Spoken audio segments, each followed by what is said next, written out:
Что изучает антропология? Для того, чтобы нашим студентам было понятно, на что обращать внимание, когда они работают с различного рода материалами. И вот здесь тогда для антрополога какого рода материал нужен, какой фокус исследователя? Если... Да, приветствую вас, Нелли Токтарбековна, и наших зрителей.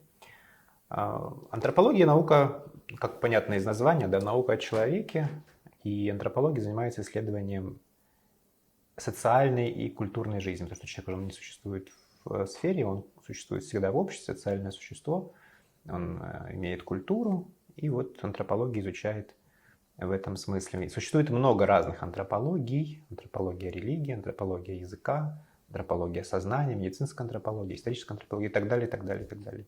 Сейчас уже появляются каждый раз новые антропологии, в том числе визуальная антропология, которая больше всего занимается изучением фотографий, визуальных каких-то артефактов, кино. Но, в принципе, разного рода антропологи используют визуальный материал для своих исследований. Тут надо понимать, что является целью конкретного данного исследователя, потому что визуальный материал может быть средством, просто, допустим, зарисовками поля, да, вспомогательным таким, вспомогательной вещью, ну, типа аудиозаписью информанта для того, чтобы мы потом разбирали, что кто сказал. Здесь мы сфотографировали или отсняли, и потом мы с этим работаем. А может визуальный материал, фильм или какое-то заснятое, да, что-то быть, на самом деле средством донесения информации до коллег, до публики. То есть, в принципе, фильм может быть, съемка может быть чем-то вроде научной статьи. Там уже речь идет о создании этнографического кино. Тогда мы говорим о том, что визуализация является целью антропологического исследования. То есть каждый антрополог, он сам выбирает, какую сторону жизни, зачем ему нужен этот материал, зачем он вообще снимает, что он с ним будет делать дальше. Один из самых известных методов работы антрополога – включенное наблюдение. Если подробно сказать, как именно и на что именно обращают внимание, или как надо делать это включенное наблюдение? Да, совершенно верно. Participant observation, включенное наблюдение или участвующее наблюдение – это один из основных методов работы антрополога. Ну, правда, есть и другие, там интервьюирование разных типов, да, и так далее, и так далее. Но суть сводится к тому, чтобы антрополог как можно глубже погрузился в культуру, в среду, которую он изучает. И, в принципе, антропология – это такая наука, для меня это наука очень особая. Это наука, которая находится на перекрестке вообще науки и культуры как таковой, во-первых, да, это первый. И второе, как бы наложение на этот перекресток – это встреча двух разных культур, потому что, как правило, антрополог – представитель одной культуры, которая изучает другую. Не всегда, но так часто бывает. И поэтому антропология – это еще наука о диалоге. И вот исходя из этой внутренней антропологической специфики и проблематики, собственно говоря, рождаются и приемы, и методы съемки. Они, конечно, разные, потому что если мы будем говорить об антропологическом или этнографическом по-другому, да, кино, именно вот прям фильм как таковой, снятый ученым, этнографический фильм, это одно. Если мы будем говорить о любом визуальном материале, который может быть использован для изучения этой культуры, это другое. Ну, была дискуссия, Руби, по-моему, отставила такую точку зрения, что антропологическое, этнографическое кино – это то, что сделано именно антропологом.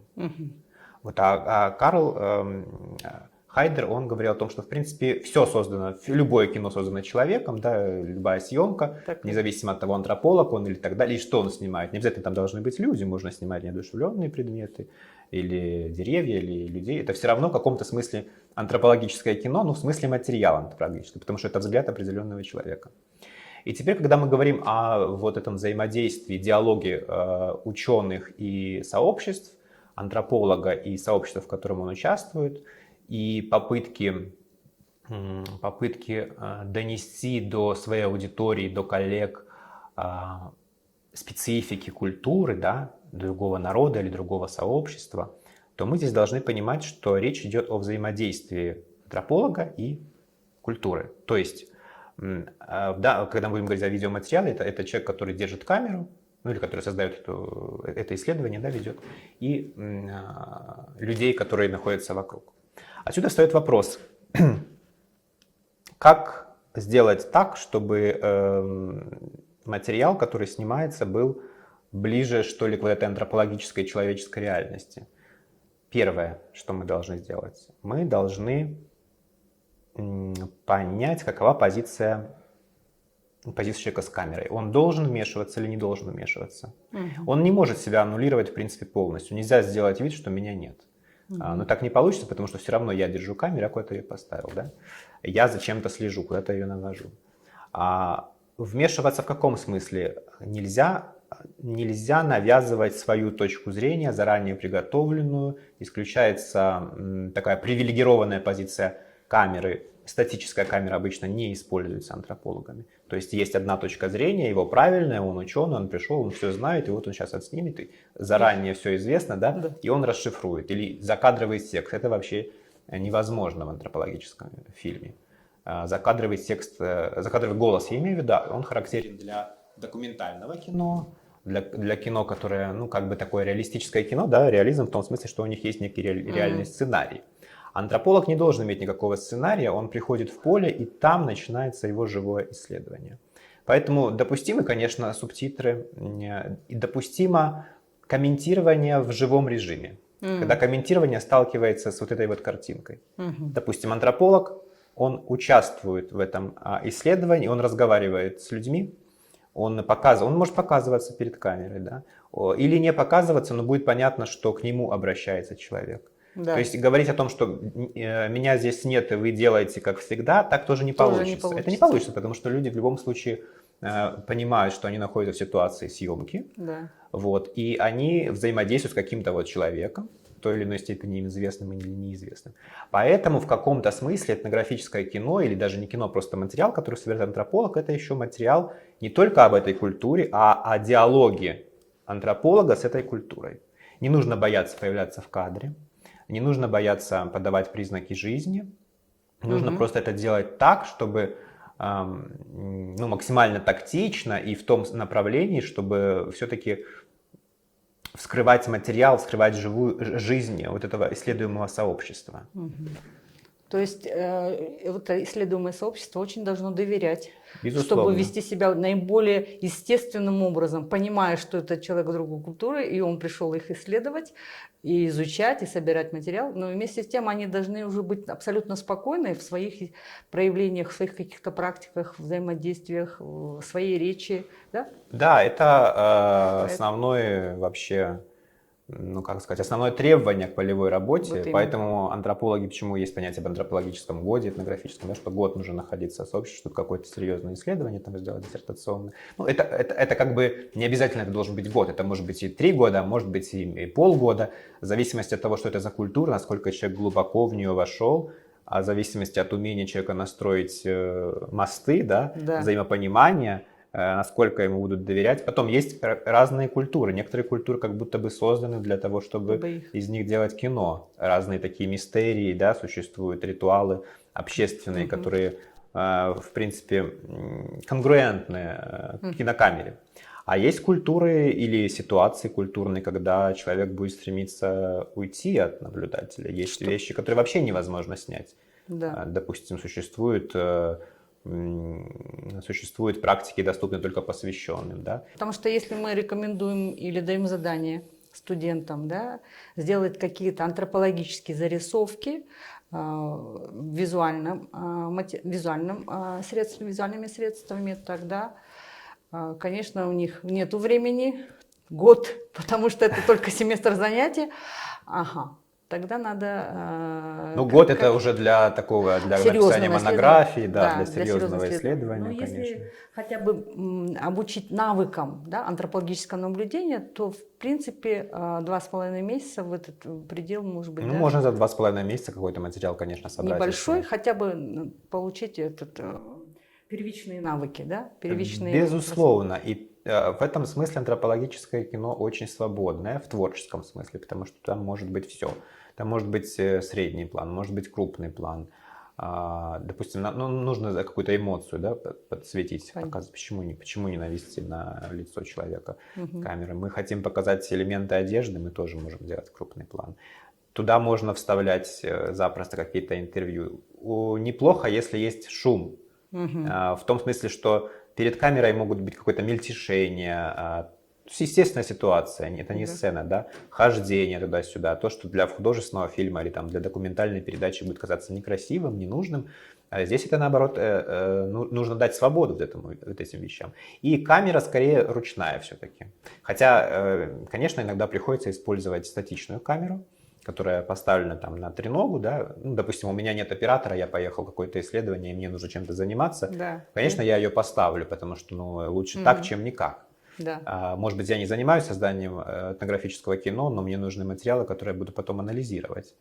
Я ее ставлю, ну, стараюсь так ставить, чтобы это не какая-то привилегированная позиция, во-первых, была там, не сверху, да, или не какой-то так ракурс не акцентировать парадный, чтобы она не мешала, конечно, чтобы она была, ну, не очень так заметна, не сосредотачивала внимание людей на себе на самом деле, чтобы они спокойно и перед ней ходили, что-то там делали и так далее.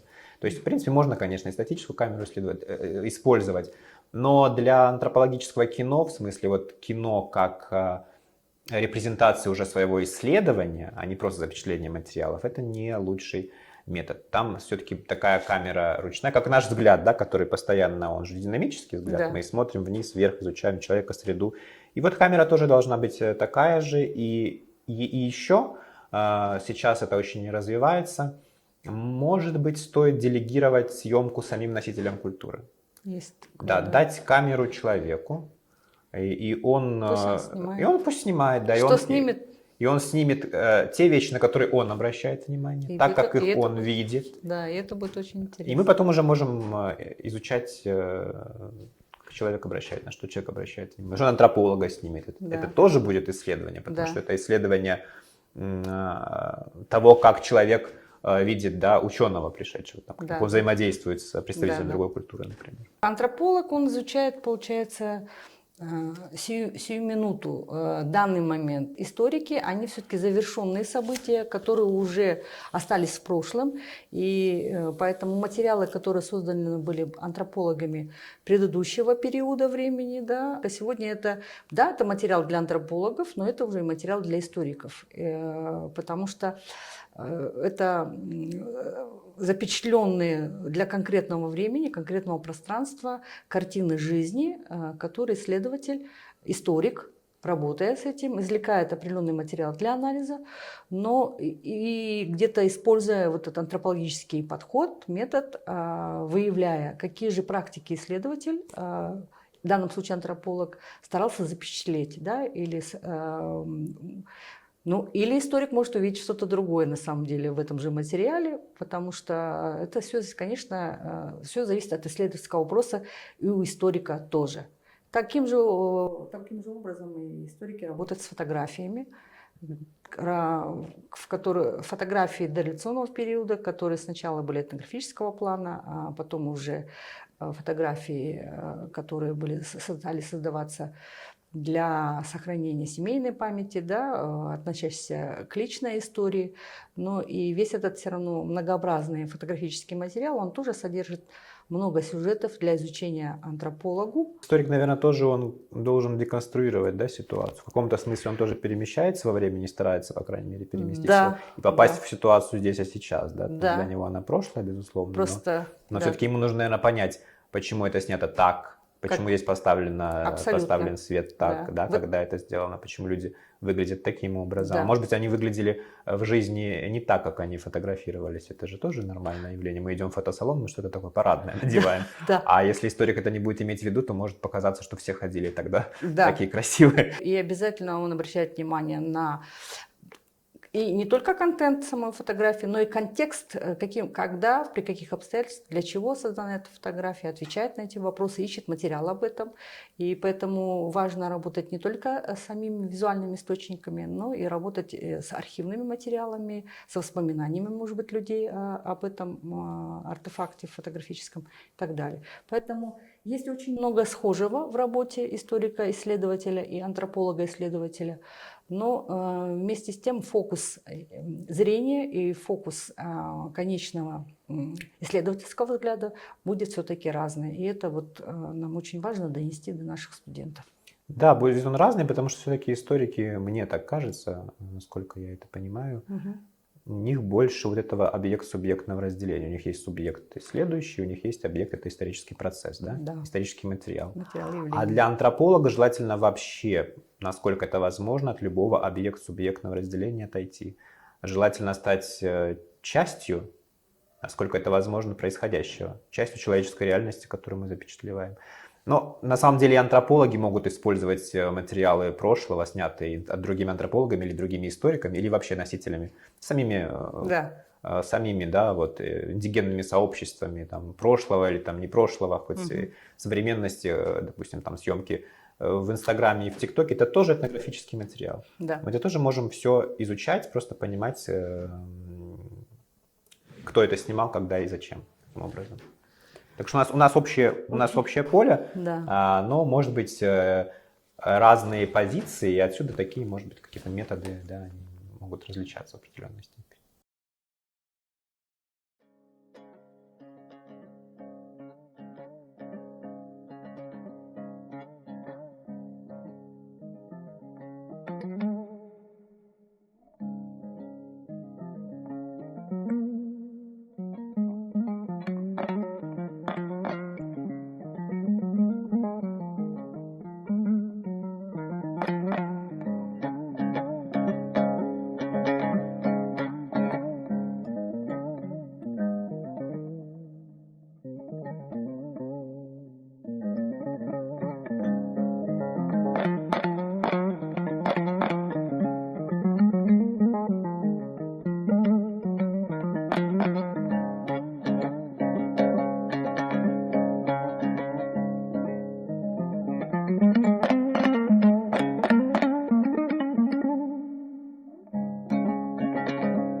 сразу скажу, не только искусствоведами, но и художниками сразу.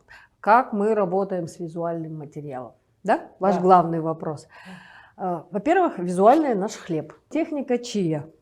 Мы начинаем изучать, какие были орнаменты на технике чия. Регионально ли отличались, либо какой цвет, какой орнамент.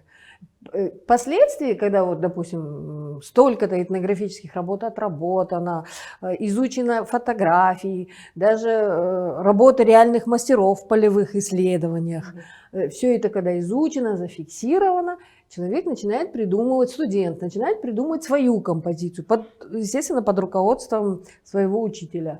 Вот хотим показать щи одной нашей студентки в 2014 году она его разработала и, как вы видите, исполнила в такой хорошей, сдержанной манере. Какие интересные орнаменты. Вот следующая работа. Это уже на войлоке. Тоже, к сожалению, я тут не вижу, кто исполнил. Но на войлоке, как вы видите, это абстрактная композиция. Абсолютно.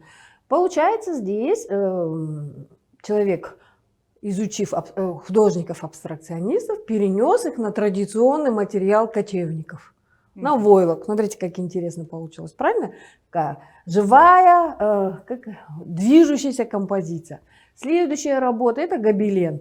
Как вы видите, это опять же исторические источники. Посмотрите, это петроглифы, наскальные рисунки, мотивы. Конечно, не в один срисовали. Конечно, не в один.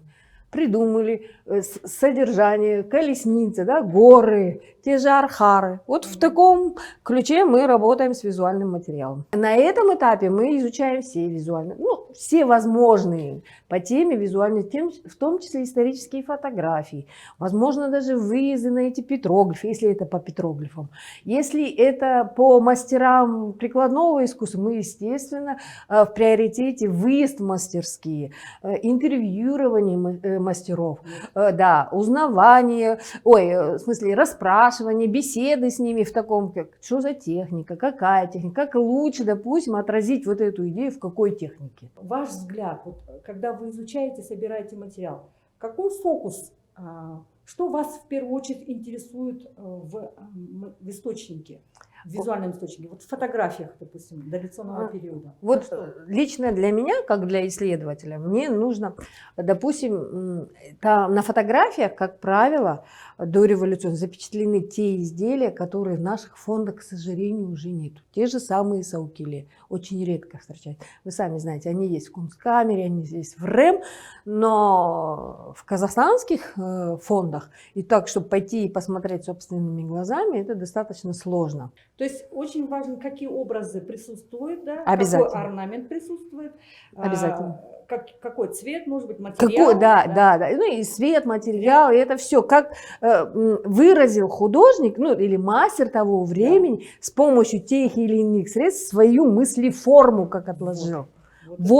Вот это меня лично интересует прежде всего. И какие параллели. Многие, вы знаете, значения, сами вы знаете, что многие значения орнамента утеряны. Когда вы работаете с мастерами, как вы выявляете своих будущих респондентов? Как вы с ними Вы знаете, да, вот у нас есть в Алматы, во всяком случае в Алматы, хорошая такая вещь – ярмарка ремесленников. Она очень систематична и много проводит. Очень много работы делает Союз ремесленников. У них есть база мастеров. Допустим, если мне надо в каком-то направлении конкретном, войлок, я еду к мастерицам войлока. И вы знаете, много чего они как раз-таки и сохранили.